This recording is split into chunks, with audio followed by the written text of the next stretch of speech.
సైనికులంటే స్వార్థం ఎరుగని దేశభక్తులని, వీర సైనికుల త్యాగాలు మరువలేనివని జిల్లా సైనిక సంక్షేమ అధికారి డాక్టర్ సత్యప్రసాద్ పేర్కొన్నారు. సైనికుల సంక్షేమానికి ప్రభుత్వం కృషి చేయాలని తెలిపారు. కార్గిల్ విజయ్ దివాస్ కార్యక్రమాన్ని స్థానిక గాజుల రేగలో మాజీ సైనికుల కాలనీలో ఘనంగా నిర్వహించారు. మాజీ సైనికులతో కలిసి తొలుత కార్గిల్ యుద్ధంలో మరణించిన వీర సైనికులకు నివాళులర్పించారు. అనంతరం జరిగిన సమావేశంలో కెప్టెన్ సత్యప్రసాద్ మాట్లాడుతూ, కార్గిల్ యుద్ధం 1999లో జరిగిందని, పాకిస్తాన్పై భారత సైన్యం గెలుపును జూలై 26న ప్రకటించి ఆ రోజున కార్గిల్ విజయ్ దివాస్గా ప్రకటించారని, నేటికి 25 ఏళ్లుగా జరుపుకుంటున్నామని పేర్కొన్నారు. 17,000 అడుగుల ఎత్తులో కొండల పైన జరిగిన ఈ యుద్ధంలో 30,000 మంది సైనికులు పాల్గొన్నారని, 527 మంది వీరమరణం పొందారని తెలిపారు. విజయనగరం జిల్లా నుండి 15 మంది సైనికులు కార్గిల్ యుద్ధంలో ప్రత్యక్షంగా పాల్గొనడం గొప్ప విషయమని పేర్కొన్నారు. జిల్లాలో 3,410 మంది మాజీ సైనికులు ఉన్నారని, 20,000 సైనిక కుటుంబాలు ఉన్నాయని, వీరి సంక్షేమానికి ప్రభుత్వం ద్వారా కృషి చేయడం జరుగుతుందని అన్నారు.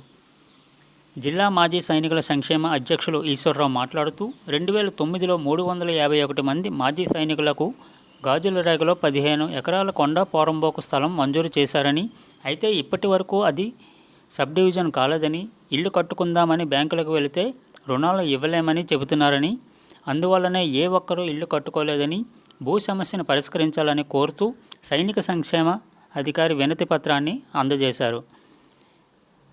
పక్కనే జర్నలిస్టులకు స్థలం ఇచ్చారని, అది సబ్ డివిజన్ చేశారని, మాజీ సైనికులకు కూడా అదే విధంగా చేయాలని కోరారు. ఈసీహెచ్ఎస్ క్యాంటీన్ కోసం మరో 64 సెంట్ల స్థలం కేటాయించారని, ఆ భూమిని ఎలినేషన్ చేయాలని కోరారు. అనంతరం కార్గిల్ యుద్ధంలో పాల్గొన్న జిల్లాకు చెందిన 14 మంది సైనికులను, వీరమాతలను సాల్వా మెమెంటోలతో సత్కరించారు. ఈ కార్యక్రమంలో మాజీ సైనికుల అసోసియేషన్ ప్రధాన కార్యదర్శి వెంకటరావు, ఇతర సభ్యులు, డివిజనల్ పిఆర్ఓ జానకమ్మ తదితరులు పాల్గొన్నారు. అనంతరం జిల్లా కలెక్టర్ డాక్టర్ బిఆర్ అంబేద్కర్ను కలిసి అసోసియేషన్ సభ్యులు వారి పెండింగ్ డిమాండ్లతో వినతి పత్రాన్ని సమర్పించారు.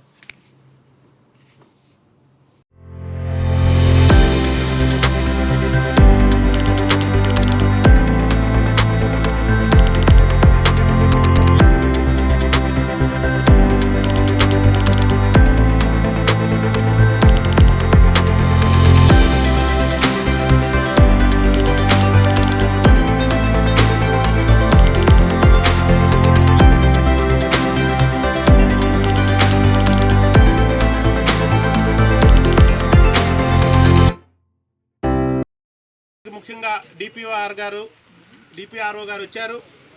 వారిని కూడా హృదయపూర్వకంగా నమస్సమాంజలి తెలియజేసుకుంటూ, కార్గిల్ కోసం అమరులైనటువంటి కుటుంబాలకి అందరికీ మంచి జరగాలని, మనం అందరం కూడా ఐకమత్యంగా ఇంకా ఈ దేశం కోసం త్యాగాలు చేయాలని, మన త్యాగాల ఫలితమే మనకి రేపొద్దునే చక్కనైనటువంటి భవిష్యత్తు, అలాగే మన జిల్లాలో ఉన్నటువంటి సమస్యలు జిల్లా సైనిక సంక్షేమ అధికారి వారు, మరి మా డిపిఓఆర్ గారు, కలెక్టర్ గారి దృష్టికి తీసుకొని వెళ్ళి జిల్లాలో ఉన్నటువంటి 15 ఎకరాల ఇళ్ల స్థలాలు ఎవరికి వారికి సబ్ డివిజన్ చేయాలని విజ్ఞప్తి చేసుకుంటూ, అలాగే ఎంతోమంది మాజీ సైనికులు పట్టాల కోసం, స్థలాల కోసం ఆశిస్తున్నటువంటి వారు, నిరాధారులైనటువంటి మాజీ సైనికులకు ఇళ్ల పట్టాలు భవిష్యత్తులో ఇవ్వాలని, వారికి కూడా మంచి సంక్షేమాన్ని చూడాలని, అలాగే క్యాంటీన్ సౌకర్యం, ఈసీహెచ్ సౌకర్యం కూడా ఈ జిల్లాలో తప్పనిసరిగా నెరవేర్చాలని జిల్లా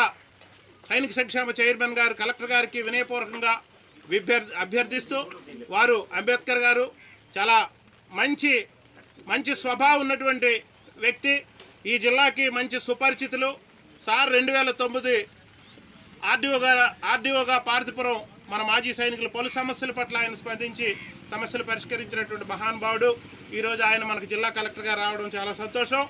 ఆయన తాలూకా ఆశీస్సులతో ఈరోజు మన డిపిఆర్ గారు అయితేనేమి సైనిక సంక్షేమ అధికారి ఈ కార్యక్రమానికి పాల్గొని జయప్రదం చేయడం చాలా సంతోషంగా భావిస్తూ, ఈ సందర్భంగా మీ అందరినీ, అలాగే మన వార్ హీరోస్ కార్గిల్ యోధులను ఈరోజు ఈ అసోసియేషన్ తరఫు నుండి జిల్లా అధికారులు అందరం కలిసి ఈరోజు పెద్దలందరూ సైనిక సంక్షేమ పెద్దలందరం కూడా కలిసి వారిని సన్మానించుకోవడం చాలా అదృష్టంగా భావిస్తూ ఈ అవకాశం ఇచ్చినటువంటి మీ అందరికీ హృదయపూర్వక నమస్సుమాంజలు తెలియజేస్తూ జిల్లాలో మాజీ సైనికులు మొన్న ఈ మధ్యన ఒక సైనికుడు దగ్గర బాడింగ్ దగ్గర ఆయన శవం వచ్చింది. సైనికులు సంక్షేమాన్ని మీరు దయించి పక్కన పెట్టకండి. సైనిక సంక్షేమాన్ని త్వరితగతిన పరిష్కరిస్తారని, జిల్లాలో చాలామంది మాజీ సైనికులు భూ సమస్యలు ఉన్నాయి, వాటిని పరిష్కరిస్తారని, అలాగే మా ఇళ్ల స్థలాల సమస్యలు కూడా పరిష్కరిస్తారని, క్యాంటీన్ పరిష్కరిస్తారని, మాకు ఇచ్చినటువంటి హాస్పిటల్ కోసం 64 సెంట్లు ఇక్కడే ఇచ్చారు మన సీతం కాలేజ్ వెనకత్తల గాజుల రేగలో.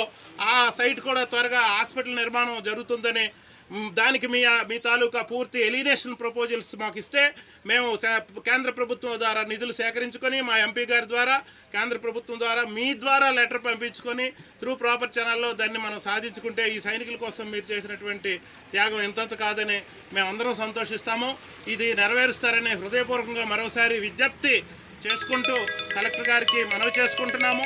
ఈ కార్యక్రమానికి విచ్చేసినటువంటి పెద్దలు విజయోత్సవ వేడుకలను మనం విజయనగరం జిల్లా ఇక్కడ గాజుల రేగలో నిర్వహిస్తున్న విజయనగరం అసోసియేషన్ వారికి ఇందులో పార్టిసిపేట్ చేస్తున్న అందరు మాజీ సైనికులు, వారి వితంతువులు, కార్గిల్ యుద్ధ వీరులందరికీ కూడా స్వాగతం, సుస్వాగతం.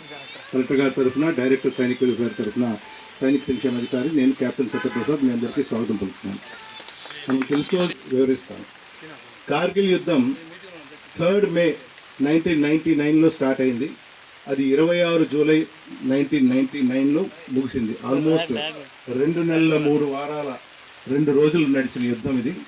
మోడర్న్ వార్ఫేర్లో డైరెక్ట్ 1-to-1 వార్ జరిగినది కార్గిల్ యుద్ధమే. అందులో మౌంటైన్ సెక్టర్లో జరిగింది కాబట్టి అంటే ఆధునిక వెపన్స్ వచ్చిన తర్వాత కూడా 1-to-1 జరిగిన యుద్ధం ఇది. సో ఇది మొత్తం ప్రపంచానికి ఒక ఎగ్జాంపుల్, లీడ్ ఎగ్జాంపుల్గా నిలిచింది. ఎట్లా చేయాలి, ఎంత కష్టము. బికాస్ ఇక్కడ మనకి వాళ్ళకి ఉన్న తేడా, మన శత్రు దేశానికి మనకి ఉన్న తేడా, వాళ్ళు హైట్లో ఉన్నారు, మనం కింద ఉన్నాం. సో ఆ ప్రొటెక్షన్ ముందు వాళ్ళు ఆల్రెడీ ఆక్రమించేశారు. బికాస్ వింటర్లో అక్కడ -42 degrees, -43 degrees టెంపరేచర్ వెళ్తుంది. ఆ సందర్భాన్ని వాళ్ళు అదునుగా చేసుకొని మన శత్రు దేశం మన పోస్టులను ఆక్రమించింది. మామూలుగా ఎప్పుడు ఉండే ప్రొసీజర్ అది. వింటర్లో వాళ్ళు ఖాళీ చేస్తారు, మనం ఖాళీ చేస్తాము. ఆ పోస్టుల్ని కిందకు వచ్చేస్తారు, అందరూ రిట్రీవ్ అవుతారు. మళ్ళీ క్లైమేట్ కుదురుకున్న తర్వాత మళ్ళీ అందరూ వారి వారి స్థానాల్లోకి వెళ్తారు. కానీ దీన్ని అదనంగా తీసుకొని మన శత్రుదేశం ఇన్ఫిల్ట్రేట్ అయింది. సో ఇది లొకేషన్ ఎక్కడంటే కార్గిల్ డిస్ట్రిక్ట్, జమ్మూ కాశ్మీర్ హైవేలో. అది ఆల్మోస్ట్ శ్రీనగర్కి 115 కిలోమీటర్ల దూరంలో ఉంది. అది అక్కడ జరిగింది. ఒక 17,000 అడుగుల ఎత్తులో యుద్ధం జరిగింది. 17,000 అడుగుల ఎత్తులో యుద్ధం జరిగిందంటే జస్ట్ ఇమాజిన్. మనం మామూలుగా కొంచెం ఈ మాత్రం గొట్టెక్కితేనే మనందరం ఊపిరి తీసుకోవడానికి ఇబ్బంది పడతాం. అలాంటిది సైనికులు మెయిన్ ఇక్కడ జరిగినది ఏంటంటే ఫస్ట్ మన భారత సైన్యం కూడా ఫస్ట్ సెట్ బ్యాక్ అంటే ఒక షాక్ గురయ్యారు. ఎందుకంటే మోస్ట్ అన్ఎక్స్పెక్టెడ్ వార్ ఇది. సడన్గా ఆన్స్లాట్ అవడం వల్ల అట్వన్స్ మనం కొంచెం ఇదైనా కూడా వెంటనే తేరుకొని మన వీర సైనికులు, అక్కడ ఉన్న అతి కొద్ది మంది సైనికులు ముందు వాళ్ళు గ్రౌండ్ని హోల్డ్ చేశారు. ఆ హోల్డ్ చేయడంతో రీఎన్ఫోర్స్మెంట్ జరిగి తర్వాత ఏం జరిగిందో అది అందరికీ తెలుసు. భారత సైన్యం తరఫున దాదాపు 30,000 మంది సైనికులు ఇందులో పార్టిసిపేట్ చేశారు. ఇందులో 527 మంది వీరమరణం పొందారు. 1363 గాయాల పాలయ్యారు. వారందరినీ వార్ డిజేబుల్డ్ కింద డిక్లేర్ చేయడం జరిగింది. ఒక వారు ప్రిజనర్ అంటే పాకిస్తాన్ సైన్యానికి మన సైనికులు ఒకరు వారు ప్రిజనర్గా దొరికారు. సో ఈ కార్గిల్ వారు అక్కడ టెంపరేచర్ -48 degrees అంటే ఎంత చలి ఉంటుందో జస్ట్ ఇమాజిన్. మనం అసలు ఆలోచించడానికే ఊహకే అందనిది. అయితే ఇక్కడ ఫస్ట్ కార్గిల్ వార్లో వాళ్ళు 3 మేని పాకిస్తాన్ ట్రూప్స్ ఇన్ఫిల్ట్రేట్ అయ్యాయి. ఈ మన సైనికులు వెంటనే రీఎన్ఫోర్స్మెంట్ జరిగి అక్కడి నుంచి స్లోగా వాళ్ళని వెనక్కి పంపిస్తూ 26th May ఆ రోజు మన ఇండియన్ ఎయిర్ ఫోర్స్ ఎంటర్ అయింది బ్యాటిల్లోకి. ఎయిర్ ఫోర్స్ ఎంటర్ అయిన దగ్గర నుంచి ఎయిర్ స్ట్రైక్స్ ఎప్పుడైతే జరిగాయో వాళ్ళు ఆటోమేటిక్గా శత్రు తోక నుంచి వాళ్ళు వెనక్కి వెళ్ళిపోవడం జరిగింది. 7th July మన ఇండియన్ ట్రూప్స్ జబ్బర్ హైట్స్ అని అది బెటాలిక్ సెక్టర్లో ఉంది, దాన్ని క్యాప్చర్ చేసిన తర్వాత దట్ ఈస్ అక్కడ భారత జాతీయ పతాకాన్ని ఎగరేశారు. 14th July మన అప్పటి ప్రైమ్ మినిస్టర్ ప్రధానమంత్రి శ్రీ అటల్ బిహారీ వాజ్పేయి గారు కార్గిల్ వార్ సక్సెస్ అయిందని, దీనికి ఆపరేషన్ విజయ్ అని పేరు పెట్టారు. ఆపరేషన్ విజయ్ సక్సెస్ అయిందని మనకి తెలియజేశారు సొసైటీకి.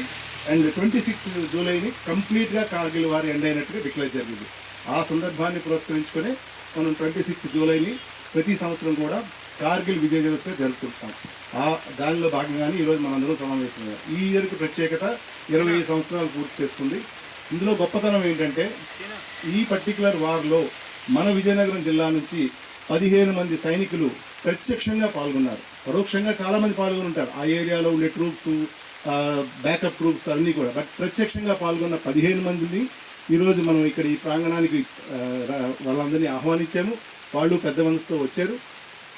క్లైమేటు దీన్ని చల్లని దీవెనగా భావించాలి మనం ఎందుకంటే మనం సైనికుడిగా మనం ప్రతి కండిషన్ని మనకి అడ్వాంటేజ్గా తీసుకుంటాం. Every disadvantage is an advantage to a soldier.